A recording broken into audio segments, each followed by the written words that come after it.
a Conrado le conoce medio tres cuartos o más.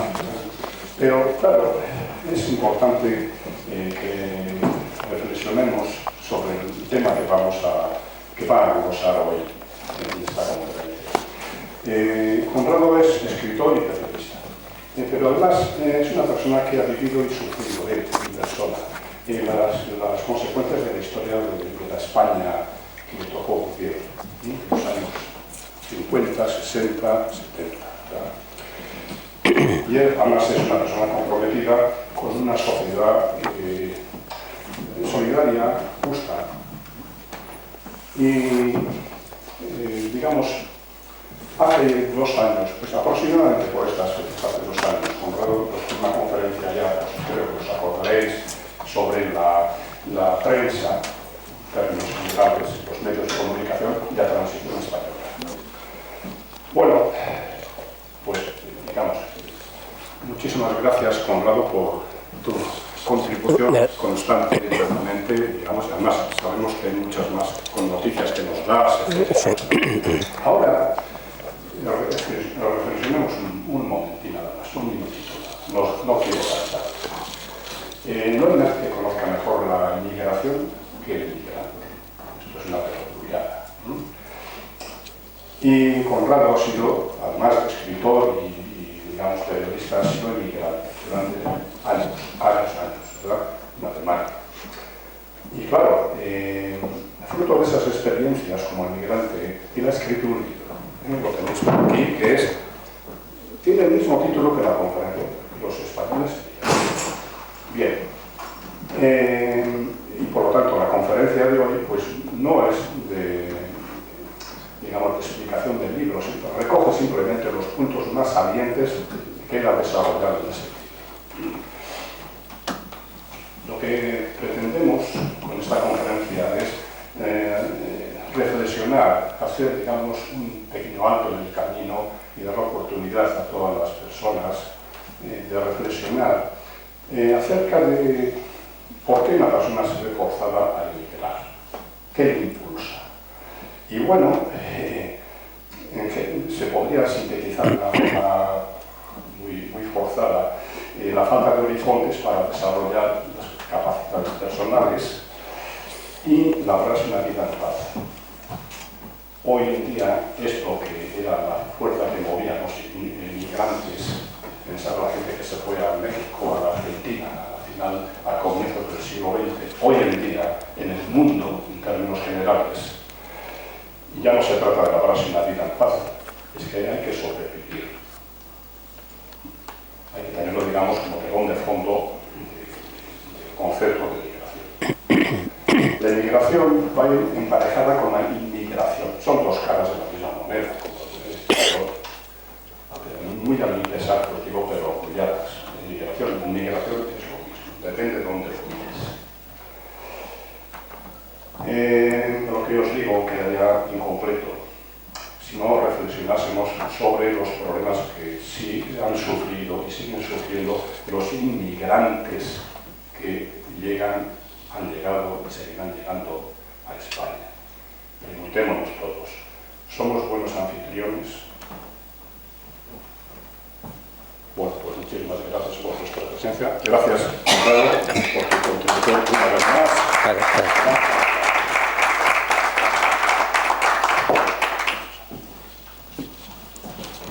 Hola, buenas tardes, amigos, amigas. Bienvenidos y gracias por vuestra asistencia. Presento hoy aquí en la Universidad Popular mi último libro que lleva por título «Y los españoles emigraron», una mirada actual a la emigración española en un momento en que España se ha convertido no solamente en una patera de llegada, sino también en una patera de salida llamada Aeropuerto de Barajas, puesto que por esa patera se están marchando, como un día lo hicimos nosotros, miles de jóvenes, principalmente jóvenes, a abrirse camino a otros países como sus padres o abuelos lo tuvimos que hacer otro día. Si bien es cierto que lo he escrito este libro en los 3 o 4 últimos años, la verdad es que empecé a escribirlo hace unos 50, cuando con 19 años me vi forzado a la emigración en el año 1965, saliendo un triste día de la estación de Príncipe Norte, que se llamaba, también conocida como estación de Príncipe Pío, con una maleta de madera atada con una cuerda de esparto. La gente pregunta por qué eso de la maleta de madera y la cuerda de esparto, porque hoy, 50 años después, suena raro, pero tiene su explicación. La maleta de madera era porque, entre otras cosas, las únicas maletas que existían hace 50 años eran las de madera que te hacía un carpintero. No tenían ruedas, era una maleta de madera. Y además, como era de madera, era muy cómodo para sentarte porque los viajes eran muy largos, sobre todo si los trenes van hacinados. Iban atadas con una cuerda de esparto porque, como la maleta llevábamos nuestra casa, llevábamos todo, lo importante es que no se rompiera, porque imagínense ustedes que en cualquier frontera, que había que pasar varias fronteras, se rompía la maleta y ahí quedaba tu casa en el camino porque no se podía parar. Entonces, como migrante sé positivamente por lo que hablo, de lo que hablo, y voy a hacerlo, no sé si da esto reflejo, en primera persona. Vamos a ver. ¿Sí? Vale. Las páginas de este libro son un recorrido por las 3 grandes migraciones que ha habido en España en los últimos 50, 60 años. Es decir, la inmigración que comenzó en los años 50, 60 del pasado siglo, de la que yo formé parte, la inmigración que comenzó a llegar a España en los primeros años 90 del pasado siglo, y la emigración que se está marchando de nuevo, esa que comento de los jóvenes españoles que se están marchando a abrirse camino en su vida, en otros países, porque aquí no lo tienen. Dividida en capítulos, voy a hablar de las líneas generales y después tendremos oportunidad de comentar lo que quieran sobre cada una de ellas. El primer capítulo lo he titulado Los tiempos del 20 Alemania Pepe. Algunos de ustedes recordarán esa película, fue una película de los años 70, interpretada por Alfredo Landa, en la que se hablaba de las muchas mentiras de la inmigración, porque cuando venían los emigrantes parecía que en esos países, en Alemania, en Bélgica, en Holanda, ataban los perros con longanizas, y no había verdad. Se era migrante y había que sacrificarse mucho, trabajar mucho y en los peores trabajos para poder ahorrar un euro, un florín, un franco, una libra esterlina. Al régimen franquista le interesaba mandarnos fuera por 2 cosas. En primer lugar, porque se quitaba de encima a la gente que parada, y por otra parte solían ser, generalmente, no siempre, pero solían ser de regiones como Extremadura, Andalucía, Galicia, Castilla y Castilla-La Mancha sobre todo, y de otros lugares. Y por otra parte importábamos divisas en unos años en que España vivía en una auténtica autarquía, y claro, si el régimen con las pesetas recibía marcos, florines, libras esterlinas o demás, pueden imaginarse ustedes lo bien que le venía. También eran los tiempos del Adiós mi España querida, de Juanito Valderrama. Había una canción que era nuestro banderín de enganche: adiós mi España querida, dentro de mi alma te llevo metida, como soy un emigrante jamás en la vida podré olvidarte, y tal y tal y tal. Para que se hagan una idea de la fuerza que tenía esta canción, en la radio había un programa que se llamaba Peticiones del Oyente, y a veces se tiraba el locutor 15 o 20 minutos a la locutora haciendo dedicaciones a los emigrantes con esa canción de Juanito Valderrama. Nuestro único mandamiento en aquellos años era ahorrar, ahorrar y ahorrar. No quedaba otro remedio. Éramos mano de obra barata, jóvenes. Yo me fui con 19 años, pero no admitían a más de 40, o sea, la gente que está, cuando eres más fuerte, porque los países de Europa necesitaban mano de obra barata para reconstruir un continente, una parte central del continente que había quedado destruida después de la Segunda Guerra Mundial. Para que se hagan una idea, yo cuando llegué todavía estaban los ejércitos de ocupación, había cuarteles de norteamericanos, franceses e ingleses en la parte occidental, mientras que en la parte oriental estaba el ejército ruso en aquella llamada República Democrática Alemana, que también manda carajo que la Alemania comunista se llamase República Democrática Alemana. Era un contrasentido, pero bueno, así era la historia de aquellos años. En este capítulo cuento la historia de muchos emigrantes y la historia mía. La cuento en primera persona porque no tengo por qué ocultarlo, no me voy a hacer juegos falsos a mí mismo. Me tocó vivir aquella vida para lo bueno y para lo malo, y así es como lo cuento. El capítulo segundo ya lo dedico a los inmigrantes, a los que llegaron a partir de los años 90 del pasado siglo, y lo he titulado Vinieron en busca del dorado español. Era la época del llamado boom del ladrillo, y España necesitaba cientos de miles de personas, en la mayor parte de inmigrantes, para construir todas las casas que se hacían. Para que se hagan una idea, eran los años en que en España se hacían más pisos que en Alemania, Francia y Reino Unido juntos. O sea, esos tres inmensos países, bueno, pues aquí hacíamos más pisos, hacíamos más de 1 millón de pisos. Para que se hagan una idea, había aquí un pueblo en Villacañas, me parece que llamaban la capital del mueble, que había unas 400 empresas haciendo puertas. Tenían un pedido de tenían que hacer 10 millones de puertas, y estaba el pueblo, todo el pueblo y los pueblos de alrededor haciendo puertas. ¿Qué pasaba? Que los chicos dejaban el instituto y se iban a hacer puertas. Se compraban un coche y le decían al profesor: ¿para qué quieres tú ganar 1.500 euros si yo gano 2.000 euros haciendo puertas? Y eso era lo que pasaba en aquellos tiempos. En el año 2004 ya había en España 1.800.000 inmigrantes de forma regularizados, mientras que 800.000 vivían de forma irregular. Entre unos y otros formaban 3 millones de personas, más o menos, que equivalía al 5% de la población española. En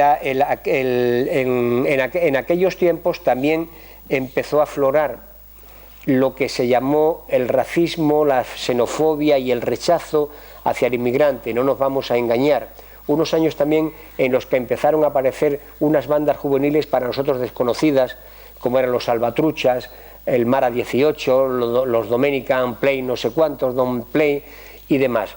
Eran hijos de inmigrantes que venían de fuera y traían principalmente las raíces o las ideas que nacieron en Norteamérica, pero en Norteamérica tenían una forma muy rápida de evitar. Automáticamente cogían a esos jóvenes y los expulsaban, los metían en el primer avión y los expulsaban, a los Salvatruchas y a los Trabaltruchas y demás. El tercer capítulo es Viaje a las entrañas de la inmigración.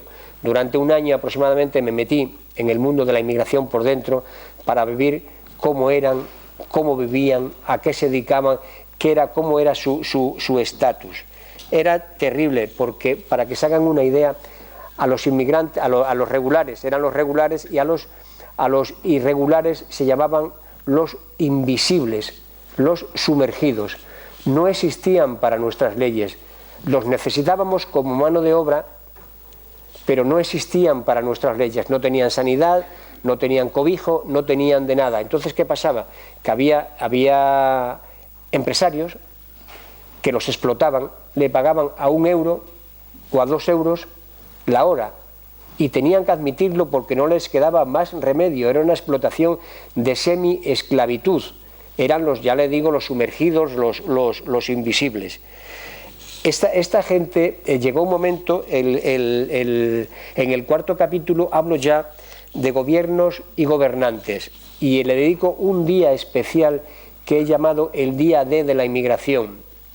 2 han sido los gobiernos que han tenido la responsabilidad de llevar el tema de la inmigración durante todos estos años. Uno formado por el Partido Socialista Obrero Español y el otro por el Partido Popular, cada uno con sus características determinadas, como tendremos ocasión de ver cuando lo comentemos, si ustedes quieren. Y hay en estos años un día que yo he llamado el día D de la inmigración. Saben ustedes que el día D fue el 6 de junio, me parece, del 45, cuando las tropas norteamericanas desembarcaron en Normandía. Bueno, pues para mí hubo un día D en España que fue no me equivoco, el 7 de febrero de 2005, porque ese día se dio carta de naturaleza, se le dio personalidad a más de 1 millón de inmigrantes que vivía de forma irregular en nuestro país. Imagínense ustedes que cualquiera de nosotros es inmigrante y hasta hoy, a las 12 de la noche, somos sumergidos, somos invisibles, nos pueden expulsar y a partir de mañana, a las 8 de la mañana, se nos arreglan los papeles. Pues eso sucedió, comenzó a suceder, lógicamente no se hizo todo en un día, pero a partir de esa fecha, del día 7 de febrero de 2005. Ese día se dio carta de naturaleza a más de 1 millón de inmigrantes que vivían de forma irregular en nuestro país. Hubo de todo, hubo gente a favor, hubo gente en contra. Es curioso, pero no se pueden ustedes imaginar, lo tengo recogido, lo que decían los periódicos a favor y en contra. Un tal señor Aceves, que en aquel tiempo tenía un cargo importante, pues decía que eso iba a hacer el efecto reflejo, el efecto llamada, el efecto tal. Pero lo que sí es cierto es que ante esa situación solamente existían 2 posibilidades: o regularizarlos o no regularizarlos, porque estaban aquí. Había 1 millón de personas que no tenían seguridad social, no tenían techo, no tenían techo reconocido, imagínense ustedes cómo podían vivir 1 millón de personas que por otra parte los necesitábamos. Hay una anécdota curiosa, por ejemplo, en Italia, en un gobierno de Berlusconi, intentaron echar también a inmigrantes irregulares, y ¿saben ustedes quién montó en cólera? Las propias italianas. Dice, ¿cómo vamos a echar a estas mujeres principalmente si son las que cuidan a nuestros hijos, los llevan a los colegios y ayudan a nuestros ancianos, porque nosotros tenemos que trabajar? O sea, y lógicamente Berlusconi dio marcha atrás porque también querían expulsarlas.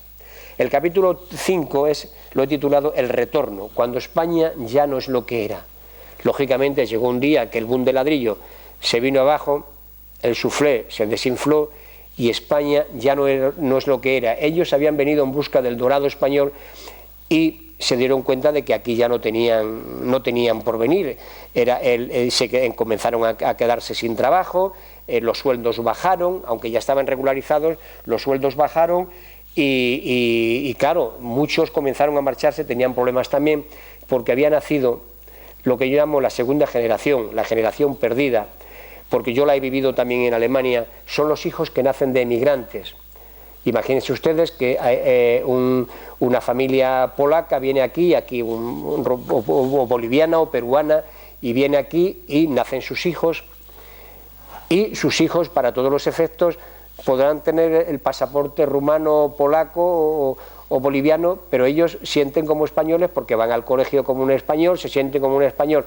Entonces, esa generación perdida es la más difícil. Yo la he vivido en Alemania, de padres que han querido venirse aquí porque siempre están al hilo de venirse, y el chico, la chica con 14, 15 años dirá: papá, tú serás español y yo me llamo Gómez o González, pero yo vivo en el colegio, mis amigos son alemanes, mi clase es alemana, mi profesión es alemana. Es muy terrible, muy duro eso para la segunda, la que yo llamo la generación perdida, la segunda generación.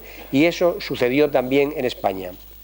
Pero a estas alturas, que le estoy diciendo, cuando empiezan a retornar, España ya era un país multicultural y multirracial, una sociedad entremezclada, en la que afortunadamente para nosotros los hijos nacidos de inmigrantes, de hombres y mujeres inmigrantes, vinieron a paliar nuestra raquítica pirámide demográfica, porque estábamos en el crecimiento cero.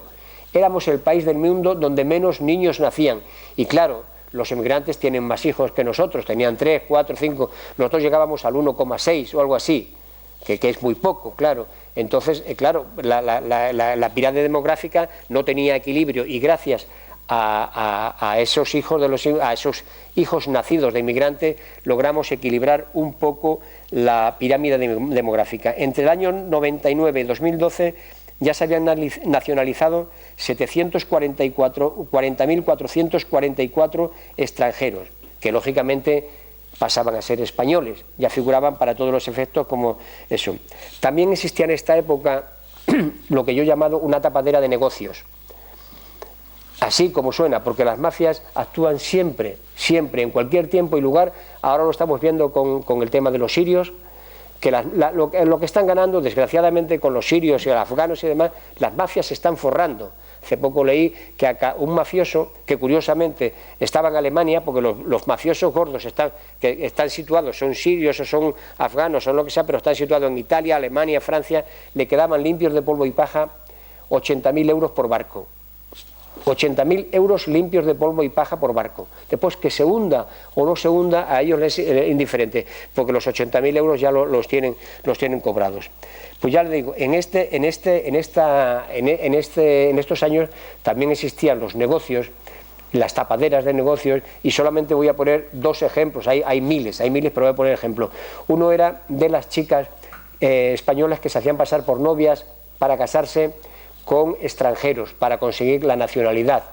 Estaban 2.000, 3.000 euros, y claro, la policía comenzó a sospechar que tanta novia con tanto extranjero, qué pasaba, y sobre todo que algunas repetían, algunas tenían novio, cada X tiempo tenían novio, y entonces ya la policía se empezó a dar cuenta, ya las conocía, y les ponían una prueba muy curiosa, que por ejemplo reunían a ella en una parte y a él en otra, y le hacían unas preguntas, por ejemplo, de qué color es la colcha de vuestra cama, y uno decía rosa y el otro decía azul, y el otro decía cuántas sillas hay en la casa, y ninguno daba nada. ¿Por qué? Porque las mafias los había reunido media hora o una hora antes, en la puerta de los juzgados los reunía, y porque a la mafia lo que le interesaba era cobrar. Después, que te den los papeles o que no te den los papeles, le era indiferente. Y declara la policía, esto no. En primer lugar, no puedes tener 4 novios, un mes detrás de otro. En segundo lugar, como mínimo, conocerse algo. Eso no estaba. El segundo es de una chica, una mujer que conocí, una española, tenía una hija casadera, y la mafia rusa, que también existe, le llegó a ofrecer a esta mujer, se enteraron por alguna forma, le llegó a ofrecer a esta mujer, si su hija se casaba con un ruso, 7 millones de pesetas, de los tiempos de las pesetas. 7 millones de pesetas debe ser mucho dinero, o era mucho dinero, y sigue siendo mucho dinero. Y además los rusos le ponían una condición que era muy buena: en el momento en que salieran del juzgado con el libro de familia, no volvían a ver al ruso, o sea, que no les iba a molestar para nada. Él pasaba con su libro de familia a ser español, porque se había casado y tenía los papeles en regla y demás, y ella podía hacer lo que quisiera. Lógicamente la mujer no aceptó, y la chica se ha casado con un español y demás. Esos solamente son 2 ejemplos de los cientos que podría contar, y podía esa. El derecho a la salud era un tema latente en estos momentos, porque había comunidades, sobre todo la Comunidad de Madrid, y no me duele prendas en decirlo, que le ponían todo tipo de pegas a los inmigrantes de cara a regularizar sus papeles, a darle sanidad. Por eso el Tribunal Constitucional español anticipaba en un auto en diciembre de 2012 que el derecho a la salud, lo leo textualmente, debe prevalecer sobre el beneficio económico derivado del ahorro por la discriminación en la atención sanitaria a los sin papeles. Y esto era así porque había comunidades que no le daban, sí, la ley está ahí, pero no le daban sanidad. Era también una torpeza por parte de esas comunidades, porque si una persona se pone enferma y van al ambulatorio y lo cuida, pues seguramente con 3 días o con una semana puede curarse, extranjero o no extranjero. Pero si lo dejas que se ponga peor, acaba yendo a urgencias, colapsan las urgencias, es mucho más caro, y además, si hay epidemia, puede contagiar la epidemia a la población. Pero en eso no pensaban las autoridades que le negaban la sanidad. En el año 2014 ya había en España, en el año 2014, 6.466.605 extranjeros, mientras que españoles ya se habían ido 1.186.835, residían en el extranjero, que no solamente los que se están yendo ahora, sino los que vivían ya los que viven que llevan ya 30 o 40 años en Alemania, en Francia, en Reino Unido, en Bélgica, en Luxemburgo, en Argentina, que también existe una gran colonia. En el capítulo 6 ya hablo de la nueva migración española, la que yo he llamado de la maleta de madera al ordenador portátil, aunque alguna ministra haya llegado a decir que eso es movilidad exterior, que a mí me hace mucha gracia como emigrante que diga que eso es movilidad exterior. Esta nueva inmigración está formada, como digo, principalmente por jóvenes españoles que se están marchando a ganarse la vida como otro día, como antaño lo hicimos nosotros, con la diferencia, ya digo, que no van con la maleta y con la cuerda de esparto, sino con un ordenador portátil, con el móvil y demás, pero no nos engañemos, son emigrantes que van a ganarse la vida. El término migrante no es peyorativo, es que es así, es lo que les ha tocado vivir. Lo peyorativo es que se tengan que ir o que nos tengamos que ir, pero la palabra es una palabra como otra cualquiera. En este capítulo doy una especie de guía, trazo una especie de guía para los emigrantes que se quieren ir o que se están yendo, en la que aporto una serie de documentación de los países donde pueden tener más posibilidad de encontrar trabajo, lo que deben de hacer y también lo que no deben hacer, porque el error de algunos emigrantes españoles es que se van, cogen el primer avión y ala, me planto en Hyde Park, muy bien, pero eso no es todo. Tienes que saber que existe la red EURES dentro de la Unión Europea que te puede informar. Tienes que saber que si por ejemplo no entiendes el idioma de ese país, va a ser mucho más difícil encontrar trabajo, y ya si no sabes algo de inglés, mucho peor. He visto en reportajes en televisión perdón, que se van a Suecia o a Dinamarca, a Noruega, y no es que no sepan una palabra de sueco o de danés, es que no saben una palabra de inglés. Y mira, majo, lo tienes muy difícil. Si no sabes sueco, danés o demás, y encima no sabes algo de inglés, porque allí en inglés te entienden mayormente, lo tienes crudo. Claro, acaban, por muy ingeniero que seas, por lo general trabajando en un bar limpiando platos. Es que tienes que saber algo del idioma que hay. Si vas a Francia, tienes que saber francés, y si vas a Alemania, tienes que saber alemán. Para que se hagan una idea, por ejemplo, en Alemania están muy cotizados los médicos y las enfermeras, Alemania y Reino Unido, enfermeras y médicos, pero sobre todo enfermeras. ¿Por qué? Porque la enseñanza aquí es muy buena para las enfermeras, pero le exigen el nivel de B2. El nivel B2 ya es un nivel elevado de idioma, tanto incluso de español, ¿verdad? Tú tienes, para un extranjero que tenga el B2, es que ya habla español bastante bien. ¿Por qué se lo exigen? Porque si vas a trabajar con enfermos, lo mínimo que tienes que hacer es entenderte con ellos. O imagínate que sin querer le das un fármaco confundido y están muy cotizados, pero ya yo aconsejo que estudien. Siempre les digo, cuando va una enfermera, estudia alemán o inglés. Aparte de ser una buena enfermera, estudia alemán o inglés, porque tienes bastantes posibilidades. ¿Por qué hacen esto sobre todo los ingleses? ¿Por qué contratan a tantos médicos o a tantas enfermeras extranjeras, por lo general? Porque ellos dicen, yo no invierto 8 o 10 años en preparar a un médico en la universidad, porque cuesta mucho dinero. Preparar a un universitario cuesta mucho dinero. Preferible que me lo preparen, que hable inglés y que ejerza aquí, y ese dinero lo dedico a otra cosa. En Alemania, por ejemplo, se necesita tanto el tema de las enfermeras, que hace unos medio año, una cosa así, una empresa alemana llegó a un acuerdo con otra empresa española para formar durante un mes o dos, no para formar, que ya eran enfermeras, sino para que supieran algo de alemán. Aquí además me parece que fue en Alcobendas, dar cursos durante un mes o dos a chicas enfermeras o enfermeros para que supieran algo de alemán, para poderse, porque se necesitan muchas, para poderse ir allí, y le pagaba todo la empresa esta, y después esta empresa los distribuían en los distintos hospitales, pero por lo menos que tuvieran un conocimiento mínimo de un par de meses o demás, pero un par de meses a lo mejor 4 o 6 horas diarias que hay que darle. El capítulo 7 hablo de la Unión Europea, que es entre la inmigración necesaria y la tragedia inminente. Europa pasa en estos momentos por un problema grave. Es un continente viejo. es un continente viejo, no nacen niños o nacen muy pocos niños y los demás nos vamos haciendo mayores. Y lógicamente volvemos al tema de la pirámide demográfica.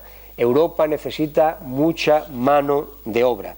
Para que se hagan una idea, según Eurostat, que es una agencia de la Unión Europea, Europa va a necesitar 44 millones de personas de aquí al año 2050, si quiere superar el bache demográfico que padece.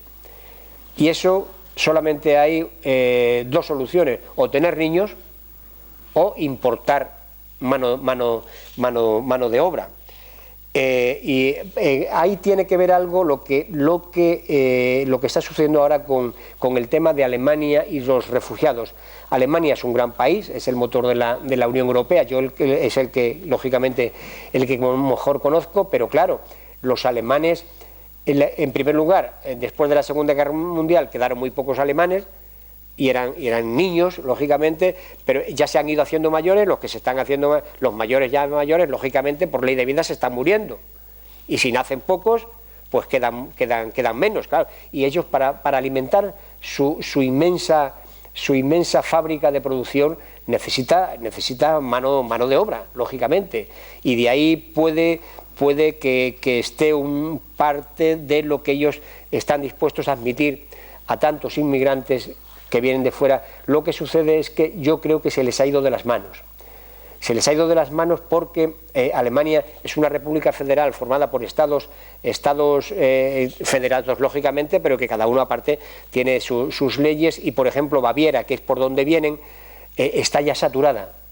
Yo creo que Angela Merkel, con la mejor intención, dijo eso de que podemos admitir a 1 millón de inmigrantes, pero claro, admitir a 1 millón de inmigrantes es harto complicado, porque en el momento en que entra un refugiado, allí lo que le dan casa, cuando la admiten, le dan casa, manutención y 143 euros para sus gastos de lo que aparte, claro, y eso, organizar eso no se hace de la noche a la mañana. ¿Y qué pasa? Que además, como los inmigrantes lo saben, los que están llegando, el 98% quieren ir a Alemania. Claro, podían venir a España o a Francia o a Italia, lo que sí es cierto que Italia y Grecia están desbordados y hay que repartirlos. Pero claro, tú hablas, yo lo leo, y el 98% no quiere ir a otros países, quiere a Alemania. Y Alemania dice, bueno, pero es que ya, y ahí tiene un gran problema Angela Merkel, porque ellos gobiernan en Alemania en estos momentos, gobiernan demócratas cristianos, que son los de Angela Merkel, socialcristianos, que es un poco más a la derecha de Angela Merkel, y sobre todo en Baviera, que es el estado más fuerte y más rico también, más conservador también, y los socialdemócratas de Gabriel. Y tiene que mantener un ten con ten. Un gobierno formado por tres partidos es difícil. Aquí imposible. Aquí yo digo que se haga por ejemplo, alguien dice que se haga un gobierno entre el Partido Popular y el Partido Socialista y posiblemente lo ahorquen. Pero allí han sido, después de 2 meses, fueron capaces de llegar a ese pacto, vamos, que gobiernan Angela Merkel, pero con socialcristianos y socialdemócratas.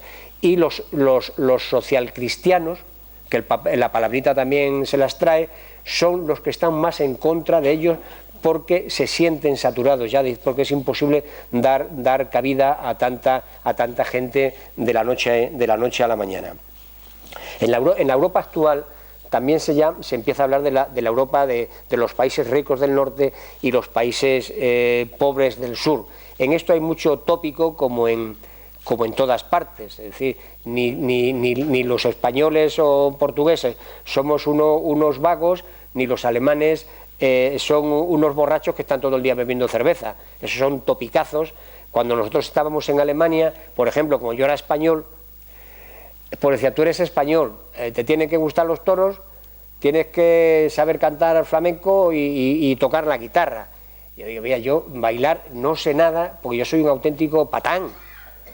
Yo estuve los 20 años primeros de mi vida entre monjas, curas y militares que te enseñan, interno, que te enseñan a todo menos a bailar. Digo, yo no sé bailar y no sé tocar la guitarra, que eres español. Pues mira, aunque muy español que sea, yo no sé ni bailar ni tocar la guitarra. ni cantar flamenco, pues esos topicazos existen de todos los países, de país a país. Ellos han acuñado una sigla, los países del norte, que nos llaman los PICs, los del sur nos llaman los PICs, han cogido la P de Portugal, la I de Italia, la G de Grecia y la S de España, de Spain, y han montado la sigla PICs, pero desgraciadamente con bastante mala leche. PICs en inglés quiere decir cerdos, y no es nada agradable que te llamen los PICs. Entonces, somos los del sur, o somos los del norte, o somos lo que debamos de ser, pero no los PICs. También otra cosa que me preocupa es que con el tema de la llegada de los inmigrantes han empezado a aparecer en Europa los partidos de extrema derecha, o incluso algunos los partidos nazi, abiertamente nazi. Tenemos ejemplos, bueno, Jean-Marie Le Pen en Francia, de la extrema derecha, el UKIP en Reino Unido, el Pegida en Alemania. Pasa que el Pegida lo que dice no es que esté contra el inmigrante per se, sino que está contra la islamización de Europa. Pero claro, en Alemania, por ejemplo, el Pegida monta una manifestación a la que va 20.000 personas, y los que están a favor de que vayan las personas montan otra que van 15.000 o 16.000, o sea que están bastante equilibrados. Pero en otros países, en el UKIP, por ejemplo, en Reino Unido, había furgonetas marchando por las ciudades invitando a los inmigrantes a que se fueran. De Jean-Marie Le Pen no digo nada, porque todos los conocemos. En Austria pasa exactamente igual. En Holanda tampoco digo nada por el tema este. Lo que sí me preocupa es, por ejemplo, el tema de Grecia. Grecia, saben ustedes que en las dos últimas elecciones ha ganado lógicamente Syriza, en segundos han quedado la democracia, Nueva Democracia, pero en tercer lugar, que es lo que a mí me preocupa, ha quedado Aurora Dorada. Y Aurora Dorada es un partido abiertamente nazi, o sea que además no lo disimulan. Amanecer Dorado o Aurora Dorada. Esta gente, Amanecer Dorado o Aurora Dorada, esta gente no lo disimula, o sea, no como un poquito que sí o que no, esta gente no lo disimula. Van con su guardia pretoriana, el tío, con sus macarras todo en las reuniones. Incluso ahí se dan casos en que las ruedas de prensa hacen levantarse a los periodistas cuando llega el jefe, y estos dicen los griegos primero. Los griegos primero han llegado a tachar a los musulmanes de subpersonas,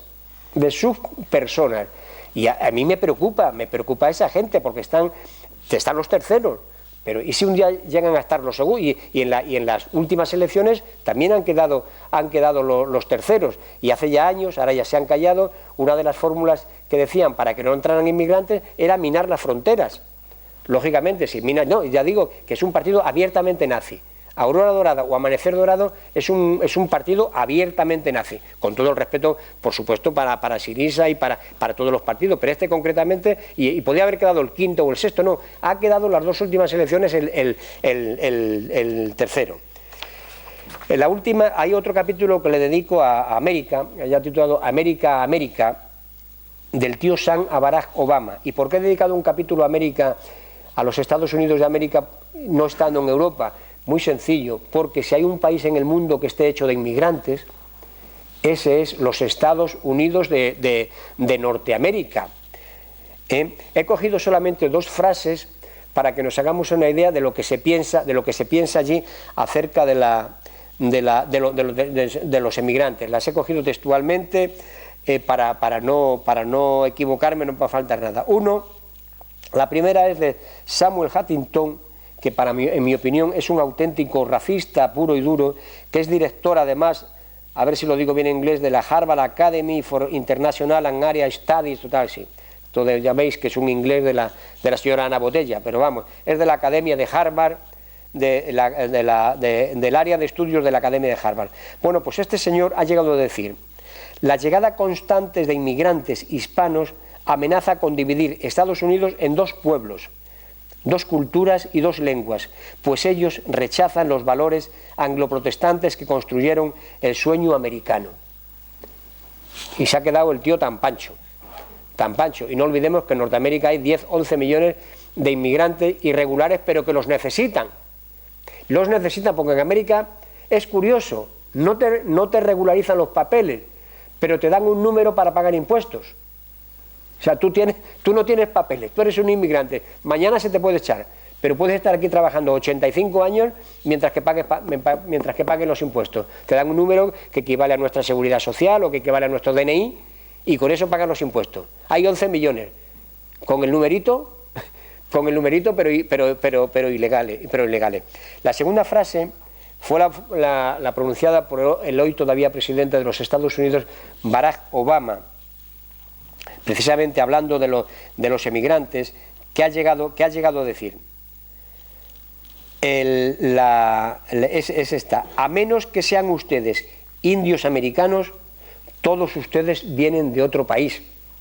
Es decir, que en América los únicos verdaderos norteamericanos que hay son los 4 indios que quedan en las reservas, que curiosamente no le dieron la nacionalidad americana hasta hace muy poco. Para que se hagan una idea, algunas tribus, algunos pueblos tiraban todavía de las leyes del tiempo de los reyes católicos, porque para los reyes católicos, cuando esa parte era nuestra, Florida y demás, pues eran personas, eran súbditos del reinado, de la corona y demás, mientras que, por ejemplo, para las leyes del Reino Unido estaban dubitativos, por eso no se mezclaban. Los españoles lo primero que hicieron allí, aparte de bautizarlos y otras cosas, fue mezclarse.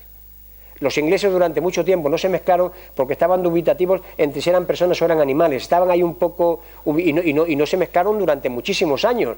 La prueba tienen es que todavía los tenían en las reservas estas que son los auténticos norteamericanos que vivían allí cuando llegaron los alemanes, los rusos, los polacos, franceses, irlandeses, españoles, que conformaron los Estados Unidos de italianos, que conformaron los Estados Unidos de América. Pero los verdaderos indios, los americanos, y por eso lo dice Obama, a menos que ustedes sean indios o hijos de indios, todos ustedes han venido de alguna parte, o sea, que no vamos a quejarlos.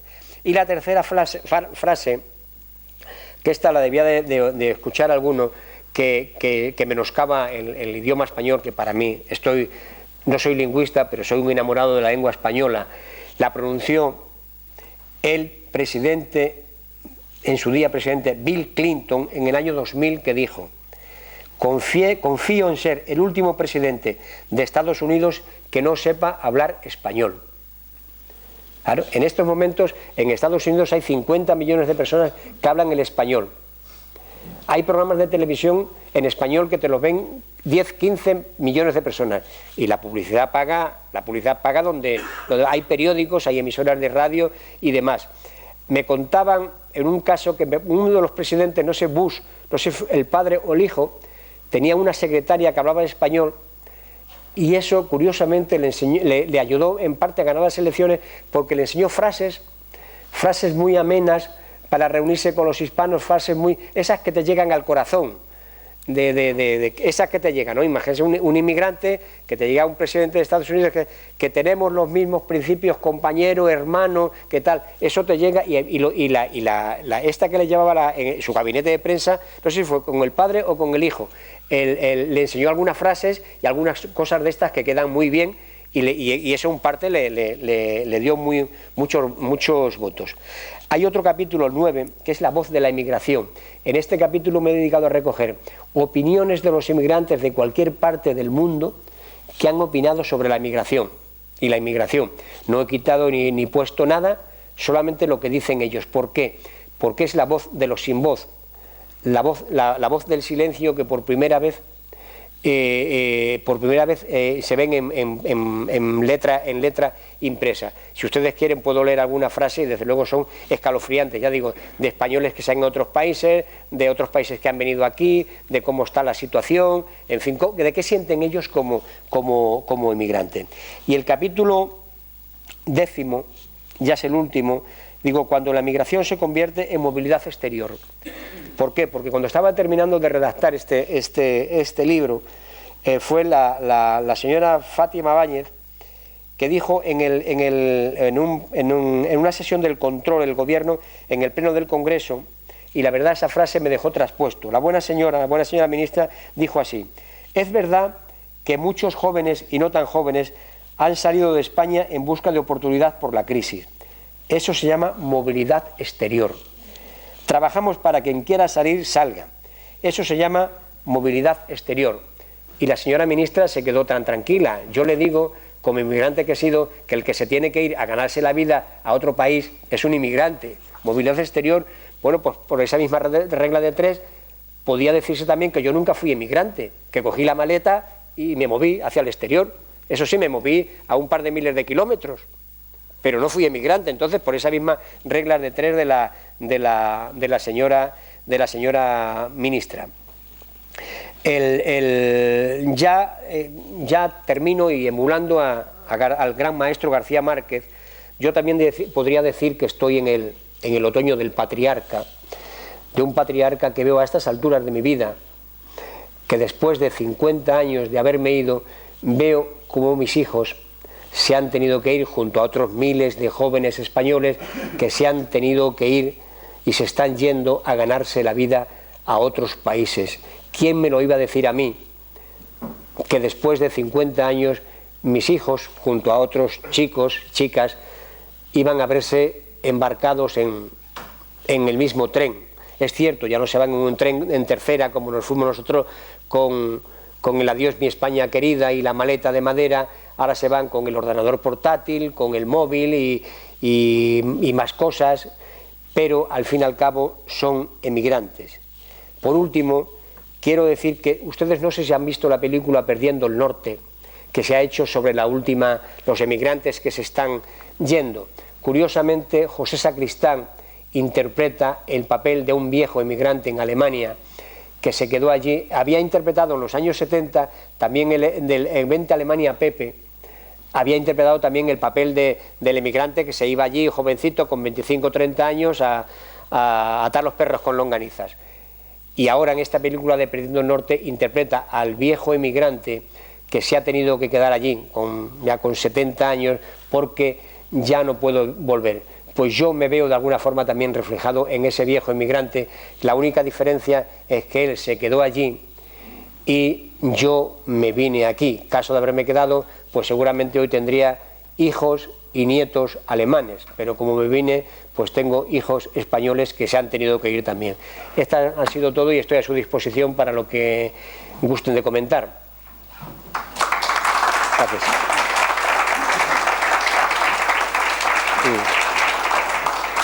Aquí tengo, si alguien, he traído algún documento que me ha hecho, tengo el contrato de trabajo que está en español y en alemán, por si alguno quiere ver lo que está fechado en Madrid, en Alemania, el 17 del 5 del 65 y en Madrid el 28 del 5 del 65. Firmábamos en los dos países el contrato, en los dos idiomas y con las condiciones que había que aceptar como mínimo un año. Y una vez que estabas un año, el primer sello te lo ponían un año, para un año, y de una vez que ya pasaba el año ya te ponían un sello indefinido que ya podías quedarte en Alemania el tiempo que quisieras, pero el primer año tenías que cumplir el contrato, si no, no podías. Bueno, pues eso es. Sí. Hola, Conrado. Hola, buenas tardes. Buenas tardes. Mira, yo la pregunta que te voy a hacer es eso, precisamente. Sí. ¿Tú te fuiste con un contrato de trabajo? Sí, aquí lo tiene. ¿Todos? ¿O sí? Sí, era todo. El régimen creó para nosotros había también ilegales, pero sí, había mucha ilegalidad, es cierto, pero el Instituto Español de Migración creó para nosotros lo que se llamaba, pero el gobierno creó para nosotros el Instituto Español de Migración, que nos íbamos de forma legal, pero había tanta necesidad de mano de obra en todos estos países que te podías ir también y allí te los arreglaban. Yo me fui con contrato, es cierto, y aquí está, si quieres verlo, y entonces se especifica la jornada, las horas, el descanso, en fin, lo que es que esa era la objeción que se presentaban aquí a los ilegales nuestros, a los que venían, en la época en la que venían. Sí. Claro, decían que nosotros nos íbamos con contratos de trabajo, sí. y ellos no. Claro, no, pero ojo, aquí no han venido muchos, pero le voy a poner un ejemplo. Cuando era, por ejemplo, Mercadona, le pongo un ejemplo, porque no hay nada como poner ejemplo. Cuando había tanta necesidad de mano de obra aquí, Mercadona los traía contratados de países de América Latina. Y, para que se haga una idea, porque hay que fijarse, en las cajeras de Mercadona estaban, siempre veía las mismas caras, pero yo compro en Mercadona, podía estar 1 año, 2 años, 3 años. En cambio, en Carrefour duraban 3 meses, 4 meses, porque rotaban muchísimo, las traían, no todo, para las cosechas, la recogida de las cosechas, hay empresarios que van al norte de África a traer a la gente contratada para 1 mes o para 2 meses, o lo que sea, a la vendimia que allá se van muy pocos, pero hace 20 años, 30 años, a la vendimia francesa iban miles y miles y miles de españoles, ya van cada vez menos, entre otras cosas porque van rumanos, van polacos y demás. Se iba ya, el Instituto Español de Inmigración creó para nosotros el gobierno. Y entonces, ¿qué ventajas tenía? Que yo hice un curso de alemán antes de irme. Ventajas para mí, que te arreglaban los papeles en 2 o 3 meses. Si tú no hacías cursillo o nada, te ponías en cola, y a lo mejor, como había tanta demanda, pues, para irse, tardaban 1 año en arreglarte los papeles. Yo digo, no, pues yo hago un curso de 1 mes, 2 meses, aprendo algo, pero me arreglan los papeles en esos 2 meses. ¿Comprendes? Sí. Otra pregunta. Sí. Sí. Tú decías antes que existía lo de la generación perdida. Sí. Que los jóvenes que habían nacido ya en el país, por ejemplo, hijos de españoles en Alemania, sí, ya no querían volver. Claro. ¿Cómo es que ahora es al revés? Porque los hijos de la gente, sobre todo del Magreb, que están en países, sobre todo pues, Inglaterra, Alemania y esto, es al revés. Se quieren reivindicar sus lazos y por eso se meten yihadistas. Ya. No es al contrario de los padres. Ya. No es la generación perdida. Ya. Pero ahí sí. Que se ha puesto a la viceversa. Sí, ahí tiene que ver bastante, creo. No hablo de verdades absolutas. Creo que tiene que ver bastante el tema de la religión. Le pongo un ejemplo. En Alemania existen 3 millones de turcos. Ya va por la 3ª generación. Y los turcos en Alemania siguen siendo turcos, mientras que los españoles, los italianos, los franceses, los que sean, los portugueses, se integran, porque el que lleve 40 años en Alemania, que sea español, ya es más alemán que español, o más italiano, o sea, más alemán que italiano. Sin embargo, los turcos siguen siendo turcos. ¿Por qué? Porque la religión los atemoriza mucho en el gueto suyo. Los padres son turcos, ellos se casan entre turcos, hablan turco, y hay diputados. Hay diputados turcos que ya están en el Partido Demócrata Cristiano Alemán, el Partido Socialdemócrata Alemán, pero siguen siendo turcos. Le digo hay cosas, me lo decía además una profesora de alemán. Hay turcos en Alemania que son tan turcos que cuando se quieren casar, lógicamente en Alemania hay muchas turcas que ya han estudiado, son abogadas, son médicos, tienen cualquier profesión preparada, o arquitectos o demás. Pero hay turcos que prefieren ir a Turquía y traerse una turca de toda la vida antes que casarse con una turca abogada en Alemania o con una turca médico en Alemania. ¿Comprende? Desde mi punto de vista, la religión tiene... Sí, me lo decía una profesora, que no es, que es claro, y sin embargo, matrimonios mixtos entre españoles y alemanas hay muchos, y italianos, y franceses, y portugueses, hay muchos. Sí. Hola. Mira, yo hace muchísimos años, creo que como 25 o 30, leí en un informe de un economista, más o menos serio, que el Instituto de Inmigración, citaba la fuente, decía que en el año 70 había 2,5 millones de españoles legales, y hablaba de que entre 400 y 500.000 ilegales. Sí. O sea, Sí. Según las cifras que tú has dado, de todos los que han venido, nunca se ha llegado a esas cifras de 3 millones. millones. No. Llegó a 1 millón de ilegales. 1 millón, más o menos, exactamente, pero más 1 millón de ilegales había. Yo ahora voy a hacer una pregunta que Sí. a lo mejor puede resultar incómoda, pero a mí no me resulta decente un país que permite, cuando tú te fuiste en tu época, Sí. que los hijos tengan que ir a buscarse Sí. la vida porque son incapaces de proporcionarle los medios suficientes. Sí. Y en estos momentos me sigue pareciendo igual, porque Claro, a mí también. me parece que las cifras que hay son de 100 y pico mil Sí, chicos y chicas, Sí. perfectamente preparados la mayoría, sí, que nos hemos gastado el dinero en prepararlos. Claro. A mí eso me parece de una indecencia total. y a mí también, claro. Esa era lo que- Claro, por eso ya le digo que los ingleses le contratan a un médico español que está preparado en cuanto habla inglés, dice, ¿para qué me voy no siempre, para qué me voy a gastar 8 o 10 años en preparar a un médico? No todos así, ¿eh? Si lo tengo aquí bien y además está bien preparado, ¿comprendes? Yo lo que más conozco es el tema de las enfermeras y están muy cotizadas, ¿eh?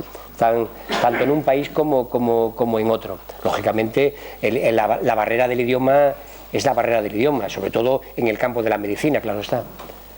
Bueno. Sí, has Sí. comentado que Europa va a necesitar del orden de... 44 millones según Eurostat. Bien. Es que yo no creo que la inmigración sea la solución. ¿Sea la solución? Sí. Y no lo creo por lo que habéis dicho de los turcos, que ya no quieren, los alemanes ya no quieren a las turcas que piensan como alemanas. Perdón, los turcos. Los alemanes se casan o no se casan. No, lo digo por lo siguiente, Sí. no creo que sea la solución por una razón. A la segunda o tercera Sí. generación, como es natural, se adquieren los hábitos y la forma de conducta. Tú mismo lo decías. Claro, Y claro. yo tengo amigos. Claro. Yo tengo amigos que se han quedado en Alemania por lo que tú explicabas. Claro.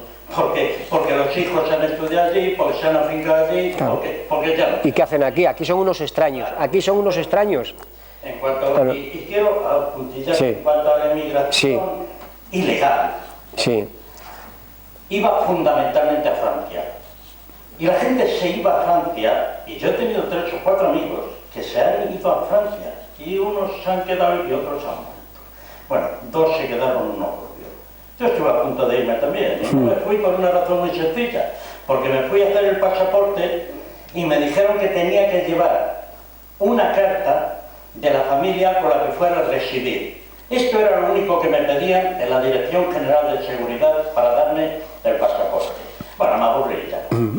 Pero esa es otra cosa. Ahora, no creo que eso, porque el problema radica, yo creo, en otro lado. Los flujos migratorios se han dado a lo largo de toda la humanidad. Siempre. Este fenómeno no es nuevo. Claro. No es nuevo en absoluto.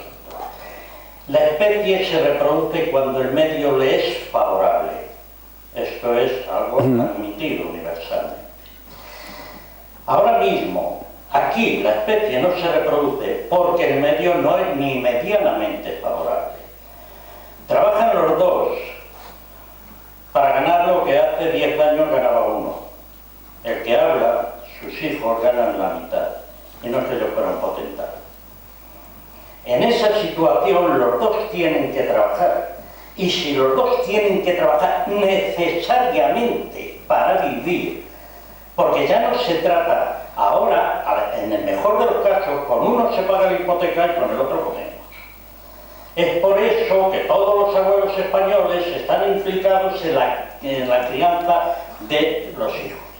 Si siguen llegando emigrantes, y yo no creo que no deban de llegar, no, esto es otra historia, porque por otro lado los flujos migratorios, por ejemplo, siempre han ido del campo a las ciudades. Tú lo mencionabas, cómo de Andalucía se llegó a Barcelona, cómo los flujos migratorios iban de Zamora a Bilbao y cómo en el interior de La Mancha venían a Madrid, o algo así. ¿Qué es lo que ha cambiado? Pues nada.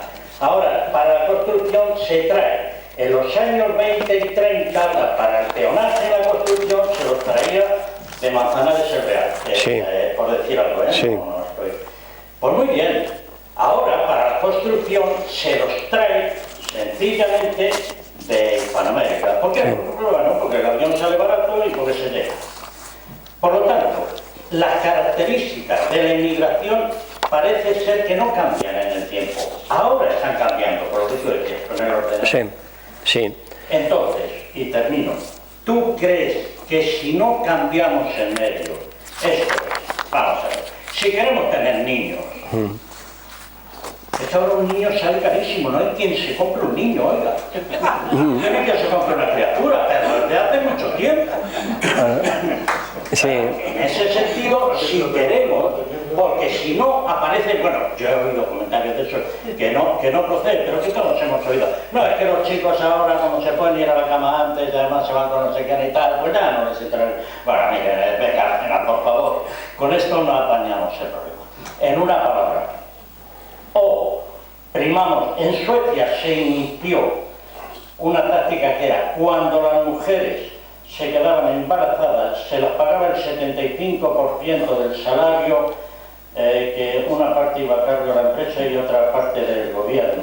Habían organizado esto durante 3 años, de tal forma que a los 3 años ya la criatura se la llevaba a la guardería y aquello, yo no sé por dónde irán ahora, porque todas estas políticas eran políticas de la socialdemocracia y se han abandonado en absoluto.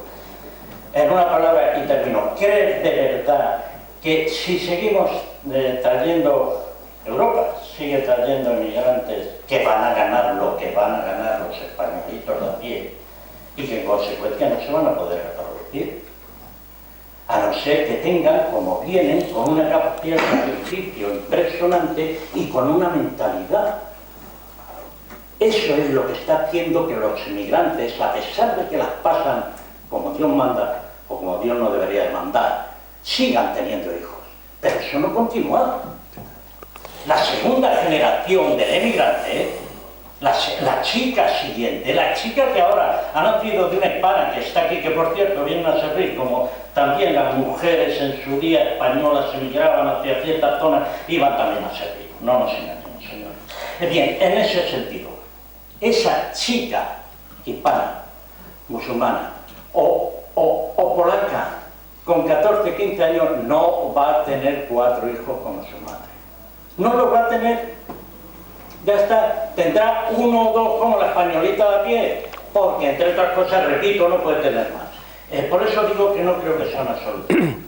Ya, bueno, yo lo que, el dato es de Eurostat, no es mío, es de Eurostat y de aquí al año 2050. Lo que sucede es que si usted me dice que aquí no nacen niños en Europa y también dice que traer que vengan inmigrantes tampoco es la solución, ¿en qué nos quedamos? No, perdona, a largo plazo digo, no es una solución, como el problema de choques... Entonces, ¿qué hace? Sí, no, perdone, vamos a ver, como choques se ha demostrado en España, para hacer todos esos millones de pisos se trajeron inmigrantes. Claro, como población de choques sí, pero no es una solución a largo plazo.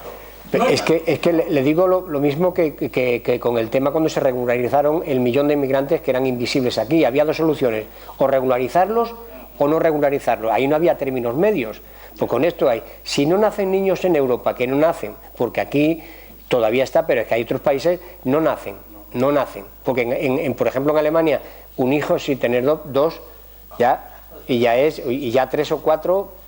ya no quiero decirle nada, ¿no? Pero entonces, claro, o traen, o viene gente, y viene gente que no es que tiene todo lo que producimos en Europa, se hace con cadenas de montaje, se hace con empresas, y ahí tiene que haber mano de obra, lógicamente. Es Eurostat lo que lo dice, no lo dice yo, pero desde luego, si no nacen niños en el continente europeo, y la venida de inmigrantes no es la solución, pues no sé ya si creer en el Espíritu Santo, porque es que otra cosa, no, claro, es que otra cosa no. Vuelvo a repetir, claro. Como solución de choque lo es, pero por ejemplo, en lo que hemos comentado aquí de la construcción, aquí en España, vamos a hablar de la construcción, se trajeron los emigrantes, se levantaron 1 millón de pesos y ahora hay que echar a los emigrantes porque no hay trabajo para ellos. Muchos se han ido, ¿eh? No, se han ido. Bueno, se han ido porque es que Claro, claro. Tienen dinero para enviar a sus Claro. Entonces, claro, ¿qué sentido tiene continuar Claro, aquí? por eso se han ido. Me decía uno, me dio un hispano para morirme de hambre, que me muero. Me muero en mi país, claro, natural. Claro, por lo tanto, si vamos a hacer ese tipo vamos a contarnos, bueno, no, nosotros, yo no importo nada, lo importan las empresas, pero eso es otra historia. Si van a venir emigrantes, no vamos a traerlos, no. Si van a venir emigrantes y los medios económicos de que disponen son los mismos, no tendrán hijos y tendremos una emigración de choque que cuando el choque cese, como digo ahora, los hispanos irán y por lo tanto las poblaciones continuarán siendo poblaciones avejentadas. Claro, Pues entonces no sé qué otra. Quiero decir con esto que efectivamente que sí, que tienen que venir emigrantes, pero que hay que al mismo tiempo arbitrar unas políticas en las cuales, vuelvo a repetir, la especie se reproduzca, porque sea atractivo reproducirse y no solamente totalmente de acuerdo con usted, pero en que en vez de 4 meses, como tenemos... No, en vez de 4 meses, en otros países, sobre todo en el norte de Europa, es 1 año, lo que permiten estar a la madre dada de baja para cuidar al niño, me parece muy bien. Que 4 meses es poco, sí, que pueden estar 1 año, 2 años, sería lo ideal, pero vamos, eso... No es que sea lo ideal, es para no traer inmigrantes. Hombre, si es que Europa los necesita, Sí. según Eurostat, ¿eh? Que yo digo que Europa necesita migrantes, pero digo que se necesitan otras políticas económicas. Sí, perdona. Ay, perdona. Sí. Perdón. Sí. Lo mío, más que una pregunta, es una continuación de lo que decía mi amigo Pepe aquí delante. Sí. Él decía que nos tendría que dar vergüenza que 150 o 200.000 jóvenes españoles bien formados, titulados, etcétera, tengan que irse fuera de nuestras fronteras para encontrar un futuro y ganarse la vida. Estoy de acuerdo con lo que dice, pero se olvida de lo principal. A mí lo que realmente me da vergüenza es que tengamos casi un 50% de jóvenes en este país sin trabajo y sin futuro. Es decir, que esos 150, 200.000 o 300.000 que se van al exterior es una pequeña fracción de esa inmensa mayoría que es el futuro de esta España y que parece que no tiene futuro. Es decir, que parece que este país no tiene futuro, porque no hemos sabido darle salida a todo eso.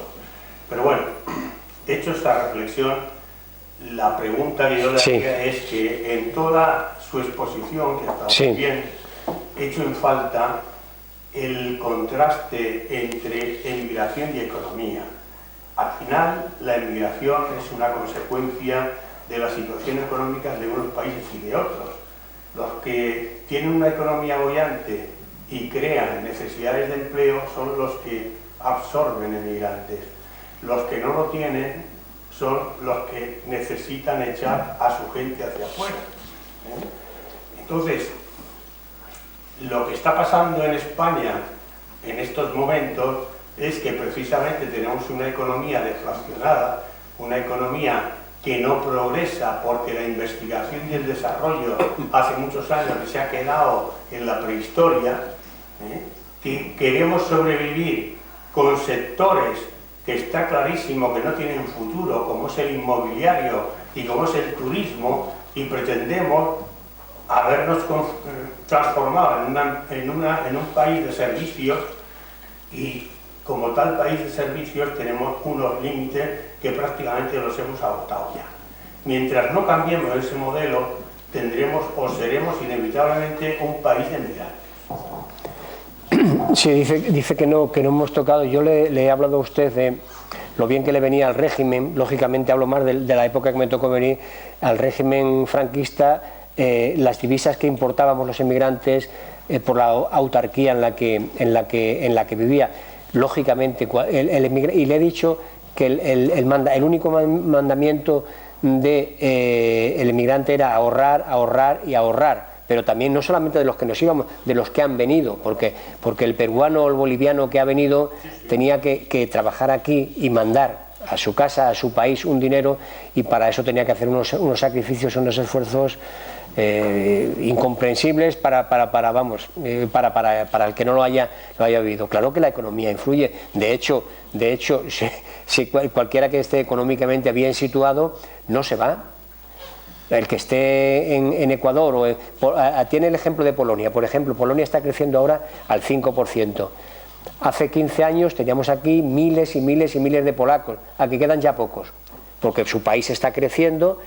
Y dice, para estar trabajando en España, o ya no trabajando en España, trabajo en mi país.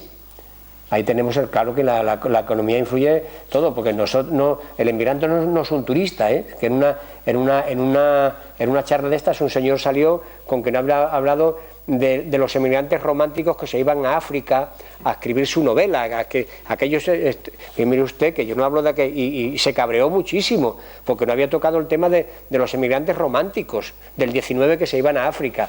Pues mire usted, esos señores se iban a África, pero tenían poco que ver con los tres temas que yo he tratado. Claro que tiene que ver la economía total. Si los chicos que se están yendo ahora, desgraciadamente, tuviesen un puesto de trabajo aquí, económicamente funcionarían mejor. Juntarían, harían la pareja y tendrían hijos como usted dice, pero como no lo hacen, pues posiblemente lo hagan y esa generación se diluya. Y le digo una cosa, el que se va a un país y se sitúa es difícil que vuelva, puede volver, porque la llamada de la patria, la llamada de la tierra, la Heimat que dicen ellos, dice, pero el que se sitúa en un país, ¿qué vuelvo? ¿Qué migrante que lleve 30 años fuera de España vuelve, y qué hace en España? ¿Dónde trabaja? ¿Dónde tiene la casa? ¿Dónde tiene la familia? ¿Dónde tiene los amigos? ¿Dónde tiene los hijos? Se queda, porque su sistema económico está en ese país, pero que sigo pensando que no lo dice Eurostat, y yo por lo que veo seguimos necesitando Europa, no nosotros, Europa en su conjunto, mano de obra foránea. Claro. Pero yo sigo insistiendo. Sí. Perdón. Muchas gracias por sí. lo que nos ha descrito. Sí. Creo que simplemente para ilustrar algunos aspectos sí. más, mi tía estuvo de migrante en Alemania a los 60, sí. 40 años, sí. volvió a la pensionista en España. Claro. A mí me ha tocado de inmigrante, pero también en otra fase, sí. en los 90, más de lujo, más tecnológico, sí. y quería incidir en el aspecto de la globalización con las nuevas empresas y la europeización, con programas como Erasmus y sí. otros similares, claro. que ha propiciado y favorecido que ya tengo 1.200 ingenieros, claro. no en Francia, en Alemania, y que se han integrado en empresas de élite, y que pienso que son también un potencial para el futuro. Cuando vuelvan estarán mejor claro. preparados, porque lamentablemente la preparación que te da aquí en la universidad es muy teórica y luego necesitas ir a empresas de élite para completar la formación. Y si conseguimos que esa gente que hemos invertido en ellos vuelvan bien preparados, también será una forma de enriquecer el país. Sí. Si no nos imponen un colonialismo industrial, que por desgracia puede ocurrir también a grandes multinacionales que dejan su ingeniería en Alemania o en Francia y que no traen aquí esa ingeniería, sino que aquí simplemente te utilizan para los servicios. Y también te ocurre que te envían, mis hijos lo están enviando al otro lado del mundo, cosa que no quiere el francesito o el alemanito ingeniero, pues ahí va el españolito o el italiano del turno. Claro.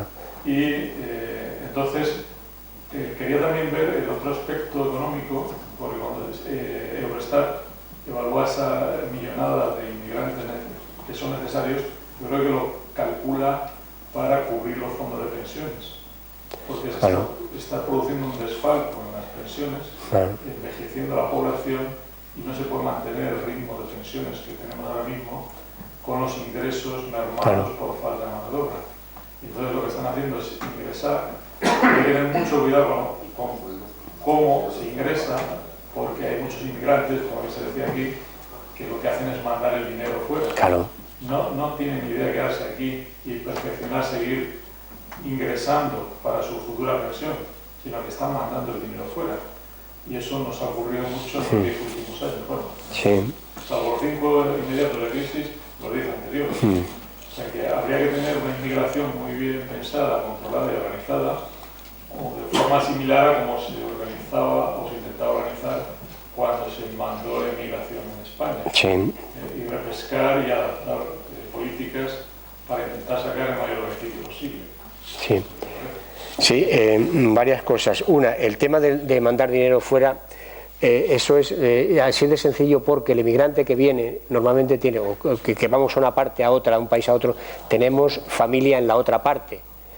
Yo con 19 años estaba soltero, no tenía compromisos, pero había muchos padres de familia que tenían que vivir allí, en aquel país, y mandar dinero para sus hijos, para su mujer, para mantener el tema, mantener la familia. Es decir, no es que no lo hacen porque quieren. O sea, vivir en un país, sobre todo cuando los emigrantes no tienen los mejores puestos, vivir en un país y mandar dinero a tu casa, eso es dificilísimo. Yo he conocido sacrificios que no se lo pueden, eso es inimaginable, los sacrificios que hay que hacer. Por ejemplo, gente que conocía que se acostaba el viernes y se levantaba el domingo y estaba descansando, estaba hecho polvo, estaba descansando, pero no comía, y como no comía ahorraba, y como ahorraba mandaba un poco más de dinero. Comprende lo que le digo, es algo, porque tenía que mandar, porque si estás en otro país y no mandar dinero, ¿y tu familia qué hace aquí? El tema de las pensiones, es que se puede mandar, mandar dinero a tu país, pero tus años de pensión aquí cuentan, los que tú hayas cotizado. Yo tengo una pequeña pensión de Alemania porque me cuentan mis 5 años de Alemania que pagué impuestos allí, pero en Alemania se pagan impuestos, tengo aquí nóminas de aquel tiempo, allí se paga la iglesia, por ejemplo, pero una burrada, bueno, a la iglesia y a todo Cristo, allí pagas tus impuestos además sí o sí, desde el primer día, ahí sí que no hay racaneo, sí o sí. Tú eres católico, tú mantienes tu iglesia, eres protestante, mantienes tu iglesia protestante. La seguridad social te corresponde tanto y te corresponde tanto. Y las pensiones también. Ahora, lo que pasa es que, claro, como has cotizado, tienes derecho a ello. Como dice su familiar, también tenía derecho. Y hay gente que dice, no, si yo he trabajado en 2 países y he cotizado en 2 países, pues tengo derecho a una pequeña pensión, pero es esa, es la que queda por ley, vamos, es que ni más ni menos. A veces te suben la pensión 80 céntimos, pero que son lo que te suben 80 céntimos. Y curiosamente, por ejemplo, a mí Alemania me manda todos los años el carnet de jubilado, cosa que no tengo, que no existe un carnet como tal jubilado para poder entrar a museos y tal. Una vez al año te mandan lo que te han subido, que puede ser 1 euro, un año fueron 80 céntimos y tal, y tu carnet de jubilado para los museos y para tal. Y es que es así, es lo que te corresponde, pero que pueden mandar dinero, pero si están 20 años aquí, sobre todo en la Unión Europea, no sé cómo está en otros países, pero en la Unión Europea ya están los acuerdos que normalmente son recíprocos. Es más, si no ha cotizado, si yo por ejemplo no hubiese cotizado, o cualquier español, no hubiese cotizado aquí los 30 o 35 años que exige la ley, los años de Alemania o de Francia cuentan, se suman los 2 para favorecer al trabajador. Claro que después de haber trabajado 45 o 50 años, digo que mínimo, ¿no? Que mínimo que te quede lo que te tiene que quedar. Ahora, lo que sí es cierto es lo que dicen, que si no hay gente que el fondo de pensiones que queda estatal, me parece que al final, con el último gobierno, me parece que quedaban en la caja 70.000 millones. 70.000 millones, me parece que ahora habrá 30.000 o 40.000. Es que somos 9 millones de pensionistas y las pensiones hay que mantenerlas, sí o sí, porque si no se mantiene, lo que le digo, solamente 2 soluciones, o mantenerla o no mantenerla. Si se mantiene, seguimos; si no se mantiene, no sé qué vamos a hacer los pensionistas. Hombre. Bueno, eso es lo que me parece una contradicción, precisamente. Perdón. Acabo de aprender que esos 44 millones de personas que se necesitan es para responder a nuestras pensiones. No he dicho eso, no he dicho solamente no. Eso lo dice Eurostat, no. Pero, lo digo por lo que apunta el colega. Lo del Eurostat no lo sé tampoco. Lo digo porque si eso es verdad, lo que dice él. Lo dicen en Alemania. Pues sí. 11 millones. Pues esto me parece una contradicción porque esto va en contra de la superpoblación que ya tenemos. Si el planeta Tierra está superpoblado, los recursos son escasos, ¿cómo coño, con perdón, vamos a necesitar más procrear por pareja de españolitos, como decías tú? Es imposible. Además, el trabajo futuro será escaso. Bueno, en España escasísimo, pero en Alemania y en los países más industrializados, con la robótica y todo eso, olvídate, no se necesita tanta mano de obra. Eso era un par de reflexiones. Alguien tiene que generar los robots, mantenerlos y mejorarlos. Pero tú ves una nave industrial con un montón de brazos robots y sube una persona para eso. Y entonces bueno, se habló de las... perdón, que te conteste. Se habló de las 35 horas en Francia hace 15 años. Y en este país también. Pero ya se han llegado. Y ahora en este país, a mi hijo, lo tienen contratado por 8 horas, pero no hay día que no trabaje 10. Pero no es una excepción. Claro, si no, a ver. Claro, si no hay trabajo. Perdona, Tomás, en la costa este año había un camarero que estaban contratados por 5 horas que han estado trabajando 14 por sueldos de 500 euros, que además no cotizan a la seguridad social nada. De todos los puestos de trabajo, la mayoría de los puestos de trabajo que se han creado en este gobierno, desde la última reforma laboral, a las arcas de la seguridad social han ido 3 duros, si acaso. No, te quería preguntar una cosa. En Alemania se paga todo religiosamente, como si aquí no se pagara. Yo te digo una cosa, yo desde los 14 años he tenido la suerte de que todas las empresas en las que he trabajado de los 14 a los 64. Todas las empresas en las que he trabajado han cotizado. Y la desgracia del trabajador español es cuando la empresa no cotiza, porque a la hora de la jubilación se le reduce. Por lo tanto, cuando aparece el pago en negro, y he visto pagar en todos los lados en negro, con sobres, he visto en industrias metalúrgicas, no en las grandes, que también he visto pagar. A mí me preguntó un trabajador, y perdona, me preguntó un trabajador, ¿cuánto te va a quedar de pensión? Y al final se lo dije, me dijo, claro, es que por ti han pagado siempre, porque se iba a jubilar cuando yo. Aquí, yo, cuando voy al Mercadona pago mi impuesto, cuando subo en el tren pago mi impuesto, cuando pago la luz pago los impuestos, cuando pago el agua pago los impuestos. Y cuando me pagan la pensión, todavía me descuentan los impuestos. ¿Se puede saber dónde está el españolito de a pie que no paga religiosamente el 99,9% de sus impuestos? Pues sí, mira, te voy a decir, yo cuando voy al taller a lo mejor le digo al mecánico, oye, mira, esto del IVA se lo pasas a Montoro. Bueno, vale. Que voy al taller afortunadamente una vez cada mucho tiempo. Un poco, pero bueno. No, por favor, aquí se pagan impuestos. Sí, pero hay montones de negocios. Pero vamos a ver, es que... por metros. Los bares todavía se están pagando por metros. Bueno, los del charcutero paga por no sé qué, el otro tal. Pero eso... Perdona, se va mucho dinero por ahí. Pero no. Que se nos va acabando el tiempo. Bueno. ¿Hay más preguntas que queráis hacer? Porque yo tengo una. Sí, venga. Una petición como inmigrante que fui a la hora de coger a una niña. ¿Puedes leernos algo de eso, de la voz de los niños? Sí, vamos a ver qué capítulo es. Sí. La voz de la migración, aquí está, mira. Puedo leer. Decía, necesitan tantas cosas que no sabemos por dónde empezar. Cada vez vienen en peores condiciones, sin papeles y muy desinformados. A veces te sientes impotente, pero nos anima a pensar que cada año aportamos un granito de arena. Esther, asistente social en Lleida. No he hecho nada malo en mi trabajo, tan solo trabajar 13 horas diarias, de lunes a domingo y sin un día de descanso, comiendo en malas condiciones, en mal estado. Nos han dado mala vida. Inmigrante marroquí que presentó una denuncia contra el restaurante en que trabajaba, que fue despedida por solicitar al empresario un día de descanso a la semana. Hay miles.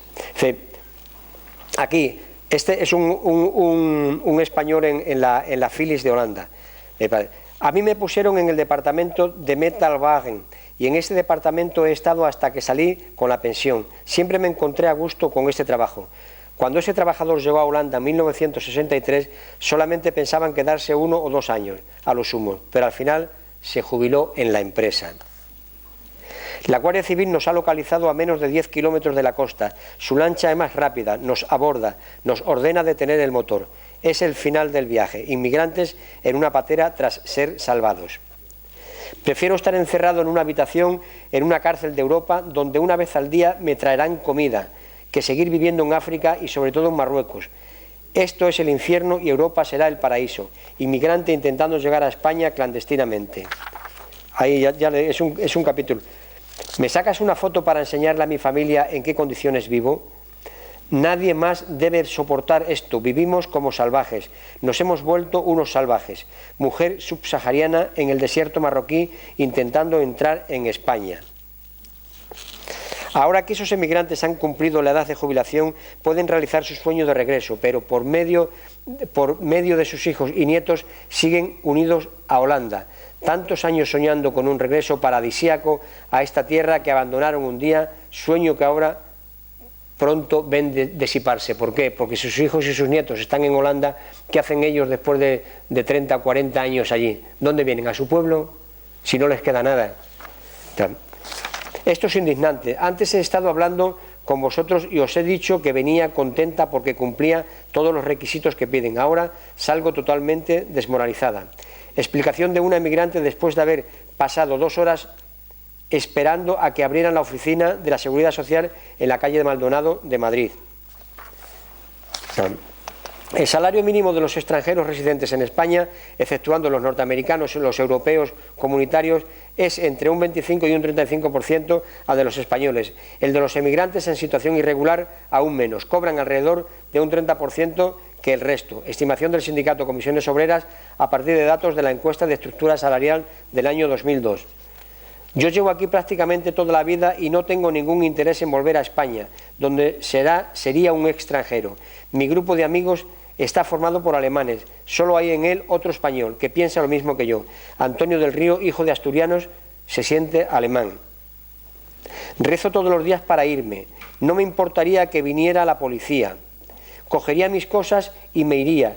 Si me diesen el billete de avión, me iba ahora mismo. Llegó el día en que me dije que no había nada acá y que estaba haciendo sufrir a mi mujer y a mis hijos. Inmigrante chileno desengañado, pidiendo por favor que le expulsen de España.